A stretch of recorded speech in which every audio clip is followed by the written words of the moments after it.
नागपूर उत्सवात रंगलेलं शहर, पण त्याच शहरात घडली अशी घटना जी ऐकून अंगावर काटा येईल. ही घटना आहे नागपूरच्या गिट्टी खदान परिसरातील.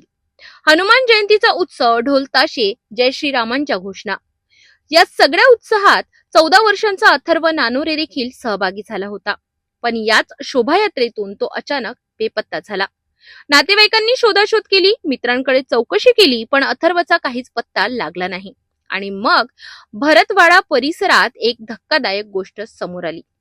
एका बोरीमध्ये एका मुलाचा मृतदेह सापडला. जेव्हा ती बोरी उघडली गेली तेव्हा समोर होतं एक भयानक दृश्य. अथर्वचे हातपाय बांधलेले होते, गळा आवडलेला आणि जीभ बाहेर आलेली. प्राथमिक तपासात त्याचा गळा दाबून खून करण्यात आल्याचा संशय व्यक्त केला जात आहे. एका निष्पाप मुलाची इतक्या निर्दयी पद्धतीने हत्या, त्यामुळे संपूर्ण नागपूर हादरले. घटनास्थळी फॉरेन्सिक टीम दाखल झाली आणि त्यांनी पंचनामे करून पुरावे गोळा केले. या परिसरातील सीसीटीव्ही फुटेज तपासले जात आहेत. तांत्रिक पुरावे तपासून पुढील तपास पोलिसांनी सुरू केलाय.